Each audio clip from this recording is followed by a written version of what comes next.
Bonjour tout le monde, c'est Yannick, j'espère que vous allez bien. On se retrouve aujourd'hui pour parler du Redmi Note 10S. Vous le savez, la filiale de Xiaomi a présenté un certain nombre de modèles, notamment dans la gamme Redmi Note. Aujourd'hui, je vais vous parler du 10S. On va faire un tour complet du propriétaire et savoir si oui ou non, il vaut le coup. Juste avant d'aller plus loin, pour ceux qui ne me connaissent pas, moi c'est Yannick, sur ma chaîne On parle de tech. Si ça vous intéresse, n'hésitez pas, abonnez-vous en activant la petite cloche. Vous pouvez aussi venir me rejoindre à travers tous les réseaux sociaux où je suis présent. Les liens sont juste en bas en description. On démarre tout de suite par découvrir la boîte de ce smartphone et de ce qu'elle contient. Allez, c'est parti. Voici la boîte représentant le produit. Il y a finalement assez peu d'éléments mis en avant en dehors du design du smartphone. À l'intérieur, nous apercevons, en plus du smartphone, des écouteurs, un chargeur rapide de 33 watts avec son câble USB-A vers USB-C, une coque de protection en silicone, et enfin, des notices. Voilà, il n'y a rien qui change par rapport à d'habitude, j'ai envie de dire. On passe tout de suite à la suite. Faisons maintenant le tour du propriétaire de ce smartphone pour parler de son design. Je vais aussi évoquer quelques caractéristiques de sa fiche technique. Déjà, son poids est de 178 grammes. La façade révèle un écran de 6,43 pouces avec un poinçon centré à son front, tandis qu'un petit menton est également bien visible sur la partie inférieure. La tranche droite abrite les boutons du volume et d'allumage du smartphone. C'est aussi sur ce dernier qu'est intégré le capteur d'empreinte. Celui-ci se montre réactif. La tranche gauche abrite un emplacement dual nano SIM. La tranche inférieure nous révèle un port jack, un port USB-C ainsi qu'une grille de haut-parleurs. Le smartphone existe en plusieurs coloris, gris, blanc et le bleu que voici. Le dos comme le cadre sont en plastique. J'apprécie beaucoup le design du smartphone, notamment le coloris qui révèle quelques reflets en fonction de la lumière. La marque Redmi est apposée sur la partie inférieure, tandis que sur la partie supérieure, nous pouvons admirer un quadruple capteur photo légèrement proéminent. Quelques petits mots sur la fiche technique du smartphone. Ce modèle dispose d'un SoC Mediatek Helio G95 associé à 6 Go de RAM. LPDDR4X et 128 Go de stockage UFS 2.2. Bonne nouvelle, ce smartphone est typé 53.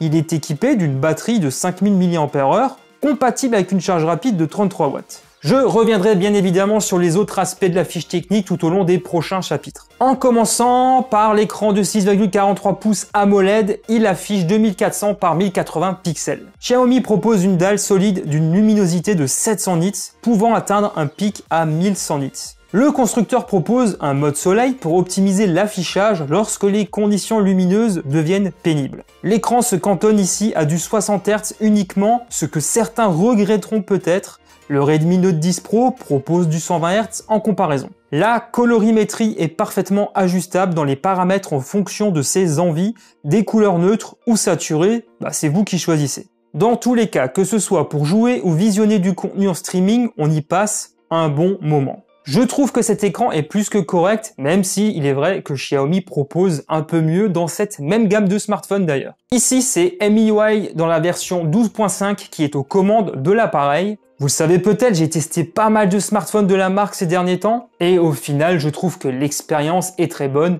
et c'est encore une fois le cas ici. Comme toujours, j'apprécie énormément télécharger facilement de nouveaux fonds d'écran, notamment animés, ou personnaliser le thème grâce au store proposé sur MIUI. Le centre de contrôle permet de dissocier les actions rapides des notifications. C'est activable simplement à travers les paramètres. Bien sûr, vous pouvez activer ou désactiver le tiroir d'applications en fonction de vos envies. Il y a énormément d'éléments de personnalisation que j'apprécie. Il y a aussi le mode sombre qui est vraiment très réussi. Les fenêtres flottantes permettent d'avoir plusieurs applications sous les yeux. Xiaomi indique également avoir mis l'accent sur la sécurité avec MIUI 12.5. Comme souvent, je souligne qu'il y a trop d'applications préinstallées. Bref, je ne vais pas épiloguer davantage, vous l'avez compris, moi en tout cas je suis conquis par cette expérience. Ce smartphone est propulsé par le SoC Mediatek Helio G95, associé ici à 6 Go de RAM LPDDR4X, et dans les faits, nous obtenons des performances amplement suffisantes pour des usages bureautiques et réseaux sociaux. Aucun problème de ce côté-là. En ce qui concerne les jeux vidéo, on pourra jouer à des jeux 3D dans des conditions satisfaisantes. J'ai pu m'adonner à Fortnite et à quelques hits 3D gourmands.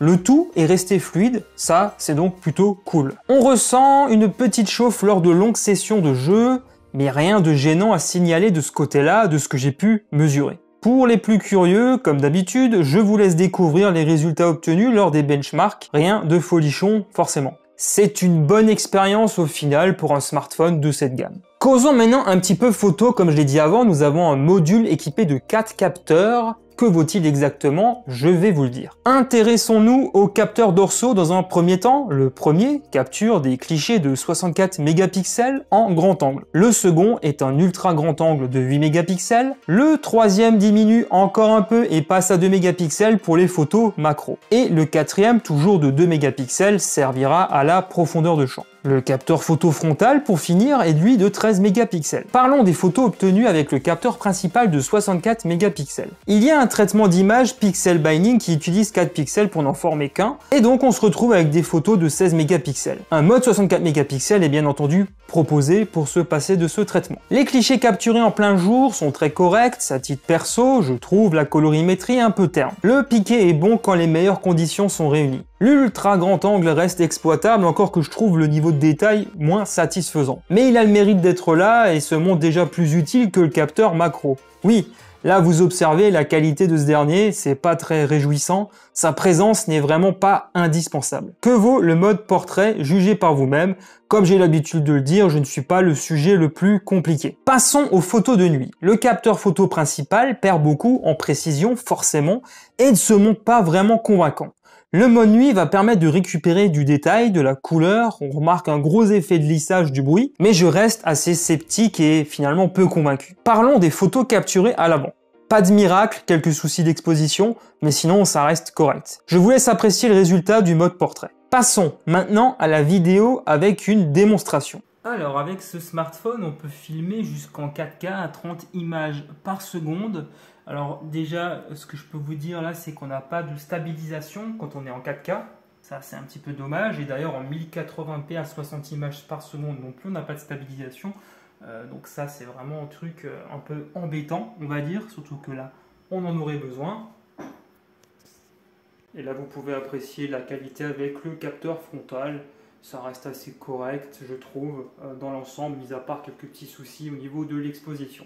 Quant à l'application photo, ça reste très classique. Chez Xiaomi, finalement, pas de vrais changements à noter. On peut mettre des filtres, accéder au mode pro, vidéo courte, documents ralentis et accélérer entre autres. Voilà pour la partie photo. Comme d'habitude, je vous mets quelques clichés à disposition sur mon compte Instagram si vous voulez y passer un petit peu plus de temps. Ce Redmi Note 10S est équipé de 2 haut-parleurs, l'un situé sur la partie supérieure et l'autre sur la tranche inférieure.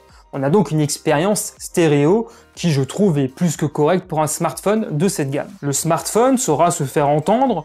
Pour les jeux et les contenus en streaming, c'est plus que correct. Ce smartphone propose une prise jack avec des écouteurs fournis, ça reste bon aussi, rien à signaler de ce côté-là non plus. L'appareil est équipé d'une batterie de 5000 mAh compatible avec une charge rapide de 33 watts.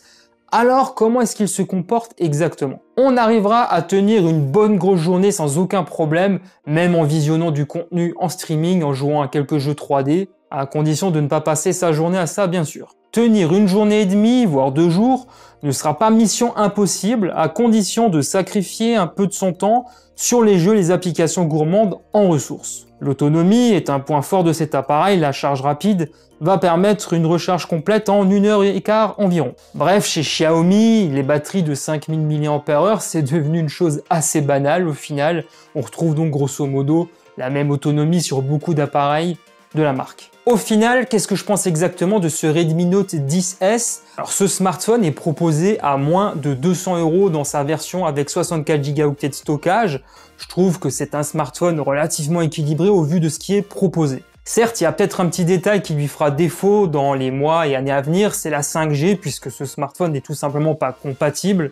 Certains le regretteront peut-être, tandis que ça ne posera pas forcément de problème à d'autres. Je retiens qu'il a un joli design, un bel écran AMOLED, un bon son stéréo, des performances satisfaisantes, son système MIUI 12.5 toujours très agréable et une bonne autonomie. Mais je regrette aussi certains points, notamment la vidéo, pas de stabilisation sur certains modes, des photos de nuit décevantes et toujours trop d'applications préinstallées à mon goût. Comme vous le savez, il y a énormément de concurrence sur le marché, même au sein de chez Xiaomi, avec notamment le Redmi Note 10 Pro qui lui aura un meilleur appareil photo, un meilleur écran, notamment avec du 120 Hz. Mais si votre budget ne vous permet pas de vous l'offrir, je trouve finalement qu'on a un bon compromis avec ce Redmi Note 10S. Dites-moi ce que vous pensez de ce smartphone en commentaire, votre avis m'intéresse et intéressera peut-être d'autres personnes. N'hésitez pas non plus à me poser des questions si vous en avez. Et bien entendu, je vous mets le lien en description si jamais ce smartphone vous intéresse. Voilà, ainsi s'achève cette vidéo, j'espère beaucoup qu'elle vous a plu. Si c'est le cas, comme d'habitude, merci infiniment de me soutenir